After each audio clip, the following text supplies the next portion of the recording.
for the olive boys down in the house of corrections as they try for love and any form of ascension. Am I on the right train, headed in the wrong direction? What say you, Lord? What say you, Lord?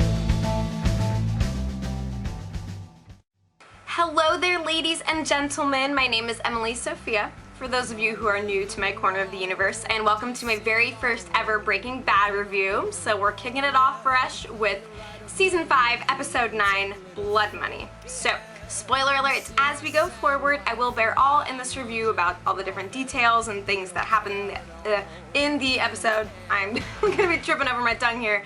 Yeah, so if you're wondering if you should watch this episode or this season or this show, then I say yes, yes, and yes, catch up, and come back to me, and we'll talk. I also do reviews of Dexter, which is my personal favorite show, although I must concede to the fact that Breaking Bad is probably the most well-written show on television. I can say that with a pretty clear conscience, it's that good. And I've also done The Walking Dead, Bates Motel, NBC's Hannibal, so, you know, I'm ever looking to expand my repertoire, and I'll be reviewing the show till its dying day, which is right around the time that Dexter ends, and I don't want to talk about it. Alrighty, so I just watched the first half of Season 5 this week, actually. It came on to Netflix. Praise the Lord Jesus. I mean, that was a life-saving experience for me. And I have been on the warpath of hatred towards Walter White, okay? I was ready to pretty much rip him open at the neck after, was it episode 6 or 7? The one in which, you know, what happened to Mike. I was thoroughly 70,000 kinds of pissed about that situation. I literally bit my lip so hard that I was pretty sure I was gonna draw blood. I was pissed. I was so pissed. And so there was a lot of things that happened in this episode that I was not even remotely expecting. You know, number one, I was not expecting things to escalate so quickly with Hank's discovery, although it was a very intoxicating and telling find when at the end of the 8th episode, you know, Hank's just kind of sitting on the potty, taking a chill pill, you know, oh, what's the reading material we got on the menu? Oh, well, hello there, WW Love GB.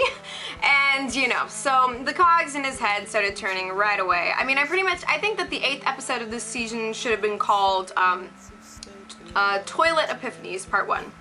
And then episode 9 is Toilet Epiphanies Part 2, because we also see that Walter himself has another stunning realization on the pot. So I was just kind of thinking that, you know, just kind of trying to cling to those little bits of humor along the way in a very bleak landscape of devastation and impending doom, which was really drilled into our heads by the opening scene of the episode. Foreshadowing is an extremely powerful tool with Breaking Bad, and I think that that's part of the legacy of this show, is just the fact that we know that the writers are so dedicated to creating a cohesive, just rich story, because like it seems like they start from the end. You know, they have this vision in mind and then they build everything up to that, so nothing's left out of the picture. So, you know, we see this kind of, it almost looks like post-apocalyptic here, okay? I was like, are we having like a Walking Dead crossover going on here? You know, as a very disheveled looking Walter White, or maybe kind of hipsterish, depending on how you read his style. You know, he's kind of traipsing up to his old stomping grounds, and actually, it starts with, you know, we've got kind of the GoPro action going on, people are rollerblading around, and you kind of think, oh, is it like Jesse with his friends? And, you know, I was kind of expecting to find Jesse in the position that we did in this episode, but anyways, I'm getting ahead of myself. Yeah, so then we kind of zoom out from there and we see like, oh, hello, swimming pool that is no longer. Oh, hello, Walter's house. Is that what this is? It's just kind of a shocking scene, you know? It really felt kind of post-apocalyptic to me, and I was like, alrighty, let's see where this goes. You know, keep an eye out for those walkers, Walter. And so he goes into the house. We see, you know, the big Heisenberg spray painted across the inside of his living room. Kind of reminded me of a scene from NBC's Hannibal, you know, where they have the cannibal like spray painted across the garage door of the Hobbs family, okay? So kind of, you know, very revealing of the fact that I think Walter, it's safe to say he gets exposed. And I think that that's something that we all saw coming, but part of the thrill of this final season is going to be watching how that unfolds, what that looks like, you know, what the end game is for Walter himself. Does he get what he deserves? I kind of think so, based on the interviews that I've read with Ben Skilligan and everything. Just kind of, you know, he says he'd like to believe there's a heaven, but it's almost impossible for him to believe that there's not a hell. So I think that that's really going to, you know, speak to where things are going. Anyways, so we're in this bleak, haunting place. You know, we kind of know where things are going. We just don't know how things are going to get there, and whether this is like at the end, or if, you know, the season is going to go further than that. And it's just teasing at this one little point in time. And then there's this kind of world of possibilities beyond that. But I don't see them being very enjoyable to watch, okay? Yeah. So then, of course, the important thing is that, you know, Walter, and he actually, you know, takes change out of his pocket. Like, it's been forever since we saw the guy dealing with change at all. So that's kind of telling yet again that he's in a very, very different place. And so he gets the Ryzen that he had tucked away, you know, behind the socket in his bedroom. And the hot question is, what's going to be done with that? You know, is he looking to end it all, to end it his way? I think back to that episode, the Fly episode back in season 3, where he's talking about, you know, if I had just lived up to that moment and no longer, it would have been perfect. And so we know that Walter has this crippling sense of control, okay? And so I think that if that was, you know, an option for him, well, what I'm saying is I think that that could be an option for him. You know, just choosing to leave the world his own way. Because it looks like everything has already been taken from him. It's inevitable that he's going to lose his life, but, you know, he wants to pick the terms. Not saying that's a positive thing, but I could just see that, you know, being the mental process for him. And then it also kind of makes me think of how, like, when Walter killed Mike, and Mike was sitting there looking out over the lake, and Walt's kind of like, and he's just like, can you please shut up and just let me die in peace? You know, he knew that it was inevitable that he was going to die, and he was dying in that moment, but he wanted to choose the way that he left. So I don't know, all those crazy morbid parallels, that's just something that I kind of had in my head. So what exactly do you think that Walter is going to do? I mean, is there anybody else left to kill that he hasn't? Because, you know, he's kind of good at that. So I could honestly see it as being a tool for himself, just in case. I don't know. So leave your theories below about that. As far as other parts of the episode, then of course we flash right back to where things left off at the end of the 8th episode. And Hank is kind of dazedly walking out of the bathroom, you know, like he just came out of freaking Warzone, because everything is in motion. All of a sudden the stars are aligning and just the cosmic energy is sweeping him up, and I think he knows exactly where this is going and exactly what he's gonna find when he locks himself away in his garage all this time. I mean, he knows right then and there. It's just a matter of when the confrontation is going to happen, and of course we do get that by the end, which I did not see coming. So yeah, at any rate, you know, everything is fine and dandy, and Walt's just like, you know, he's like party hardying. Like, it kind of was the pattern last season and this season as well. He gets into these lulls where everything is awesome, and that's just kind of the way that he works. He just wants to have everything look just so, la da da da, you know, it's like, I kill people. It's okay, you know, I deal with it.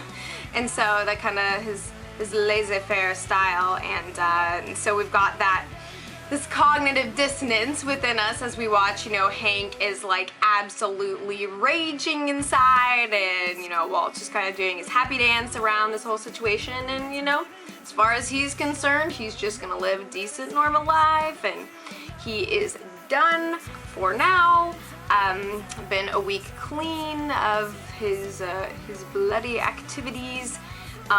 And so we see, you know, things are kind of sort of mending between him and Skylar. You know, now they're both, you know, really co-working the car wash, looking to expand, you know, trying to figure out how to take what's in that lovely little storage container of theirs and kind of, you know, let it see the daylight somehow. In some slightly less than legal sense, you know, but they're trying to figure out a way to just kind of bide their time, get that out there in a safe way, and just kind of restore everything to a new normal. And Lydia, his former co-worker of sorts, it would seem that things are in a state of disarray. She was talking about how there was like a 68% purity with the product that was currently circulating under, you know, what was left of his regime. And he's just kind of like, yeah, well, that's your problem. You know, you would think that like Walter would be raging about that, but because his hands are not directly in it and it is not his artwork, you know, he's not the Michelangelo here. He's fully content to let everybody else deal with their stuff. And, you know, it's hard to say, you know, how exactly he left things or what happened, because we have yet to see that. And maybe we'll go back and see exactly, you know, how he left things and try to arrange his exit strategy. But, you know, if I was to wager a guess, I think he's gonna get pulled back into that pretty little black hole of his. I mean, you know, we've got 8 episodes left. What's this gonna be? You know, Walt on the run and globe-trotting, where in the world is Walter White. You know, I mean, I think he's going back in somehow. In that she's pretty persistent, you know, this kind of timid little mouse of a chick she may be, she's pretty fierce, and I don't think that she's gonna be content to try and uphold a failing industry. You know, this is Walter's product, and, you know, like his name and his legacy and everything is still out there, but things are kind of going down the tube. So do you think that Walter's gonna get back in? I mean, especially in light of what's happening with Hank as just sort of a way of being Walter White and in all of his ridiculous glory. I mean, it's hard to say at this point. We have a glimpse of where things are headed, but still, the picture remains fuzzy. So there's that situation. And of course, Skylar is adamantly, you know, resisting any attempt from outer parties to get Walter back into the zone. And also, do you guys think that Walter's decision to, you know, to pull out for now is related to his cancer diagnosis? Is it about kind of going back to a place of stasis as he knows that he's dying? I mean, do you feel like he would actually be satisfied if this is just kind of where it left off? It's hard to say. He's a difficult guy to read. I mean, except in terms of his ego. So I don't know. We find Jesse, of course, is in this, you know, complete and utter shambles. He's got all the blood money, and Walter, you know, so ardently drilled into him that, you know, just where the money came from. And so he's got millions of dollars, trying to send them off to the families of the kids who are impacted by him and Walter and his whole group's actions. And of course, we have the scene where Walter is trying desperately to convince Jesse that he didn't kill Mike. And the way, you know, Jesse's body language and the way that he's acting, it seems to suggest that he could know in some way. But knowing Jesse at the same time, I think that if he did know, he'd have already pounced on the guy, okay? You know, we've seen how physical it can get in this bromance. So, I mean, it's like, I think that he would not have been able to withhold himself from retaliating in that moment, you know? Like, that's the way that I see it. So maybe he doesn't know, and that's just that emotive, the angry side of Jesse that's just responding to all of the wrong that he has done, that he hates and wants to make right. And it was an incredibly powerful scene, you know, him being parked out in the middle of nowhere, giving the guy like however thousands of dollars he gave him in one pop, and then he just starts chucking it out the window going paperboy status. I mean, it's like, oh, morning paper and hello lottery. I mean, the guy, like, it's just about getting it out of his hair. I mean, what little there, you know. you understand what I'm talking about here. It's just about being clean for him and doing anything and everything he possibly can to be free of this burden. We can see just how intensely he's bearing it in the scene, you know, where he's hanging out with his friends. It's got Skinny P, the boys, and the whole Star Trek discussion was just absolutely priceless. I mean, the Breaking Bad's comedy scenes are just magnificent, okay? The whole freaking thing, Scotty beaming his guts into space and the frozen space pies and all that shit. I loved it. That was just fabulous. Because, you know, they just kind of let the cameras roll and just let the whole thing unfold, because, you know, there are some of us who are like, oh, Jesse, and then others of us who are like, well, that's an idea. You know, like they're trying to kind of appeal to everybody, and so it's a pretty diverse scene. What else?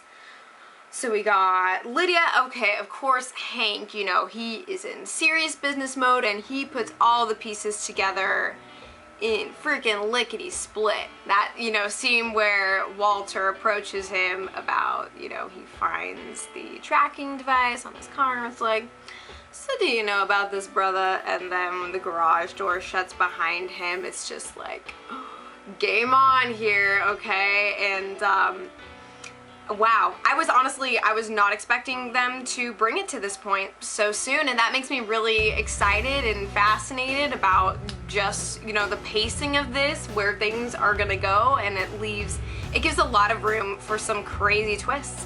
And you know, I wonder myself, is Skylar going to do anything to try and protect Walter if she discovers that Hank is after him? I mean, because Walter generally seems to be, you know, out of the meth picture currently. You know, he's retired.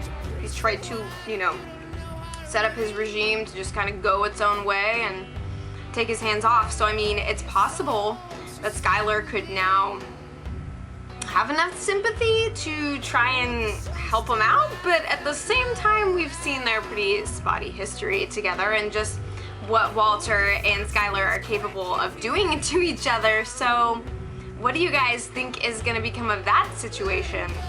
I mean, and where they're going to end up, you know, at the point where we find Walter with his freaking hipster glasses and just all thin and haggard, and their house is left in ruins. I mean, what does that look like for everyone else? I mean, there's definitely exposure on its way, and you know, with the cancer coming back into the picture now, there's a lot more to think about in terms of, you know, why Walter is doing what he's doing.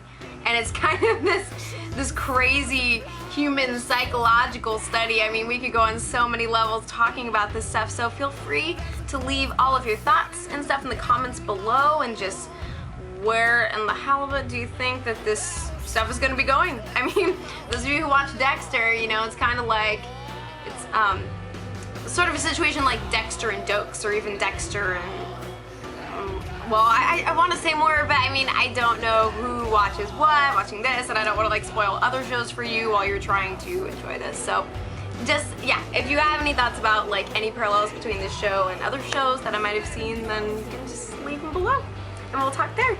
So thank you guys so much for listening. I can't wait to go through more with you guys. I'm dying over here. I mean,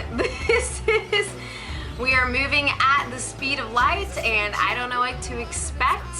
How are Walter and Jesse going to be interacting in the future? How is just everything going to happen? The show is just so intricately written that it's like, I feel like we have to find the perfect little thread and just keep pulling and pulling and pulling, and then the whole tapestry will come into our hands. But it's like, where do we pull? You know, where can we get the clues as to how things might go? I haven't the slightest, but I love the kind of theme of this season with the Percy Shelley poem, Ozymandias. You know, some of you guys might have seen that promo trailer that came out a while ago where Bryan Cranston is reading that old poem. You should definitely look it up. You know, talking about I'm Ozymandias, King of Kings, and the way that it relates to the legacy of Walter White and everything, and just the bleakness of it is just absolutely insane. But I mean, after watching everything that happened in the 5th season, it's just like, if he's gonna go out in vivid colors, that is freaking good with me, okay? I am ready for that. Thank you very much. Bye-bye now, Mr. Walter. It was a real good time. I learned lots of cool science, but I could have done so with Bill Nye, you know. It's okay. It's okay. You know, you gotta wonder about, you know, people like Gail and all that good stuff, you know. Gotta wonder if he and Bill were kinda tight. And then Bill, you know, Bill went off to the TV land, and Gail tried his hand. He made his cute little music video, but it just wasn't really widely received, so he just kind of went underground. I mean, you know, science is a crazy world, and the scientists they're in, so that's some food for thought. Thank you guys again so much for watching. I can't wait to make more of these, and I hope that you enjoyed. So take care, and I'll be back before you know it, and I'll respond to as many of your comments as possible. Thank you guys.